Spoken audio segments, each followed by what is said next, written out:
What if I told you that there was a different version of Thor Ragnarok? One that was much darker and much different in the way it sets up the future of the MCU than the film we ended up getting.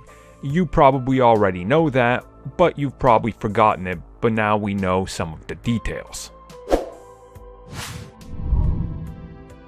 So in a recent interview with Taika Waititi, after of course he ended up winning an Oscar and everything, he's been making the rounds talking about different aspects of his career, and one thing that gets brought up is Thor. Of course, that was big for him, that really got him out there in front of all the nerds, and now he's going to be doing a follow-up. Recently, he decided to talk a little bit about Thor Ragnarok. Essentially, the comics were a huge influence, the Ragnarok story arc from the comics. That was a huge influence when they started, but as the process kept going on, it kept changing, and even in post-production they were making changes.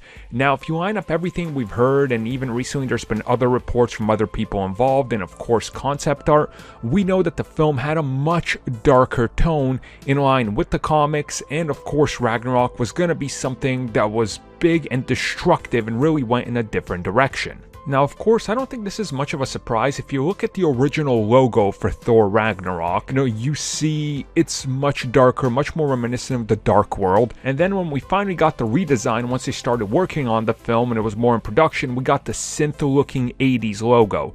So again, in the back of our mind, we always knew Ragnarok was going to be much darker, and there's even been recent reports that Surtur was actually supposed to play a much bigger role, but eventually they ended up kind of downsizing him, and he only appears in the beginning of the film.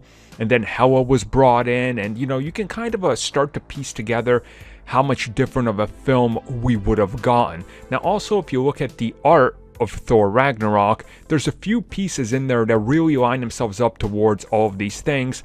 And then, of course, we've seen the recent clips and everything that were part of the whole box set that released for the, entire collection of the MCU so far. And in that, we got a few more hints towards what the film might have been like. And honestly, I think it's going to be one of those things where if we would have gotten it, who knows how Thor would be right now, and if we'd even get a fourth Thor film, considering it's the tonal shift that happened with the character with Ragnarok that's made him a fan favorite. So again, I don't think we lost much personally, but I know there's always going to be people that wish we could have gotten that other version.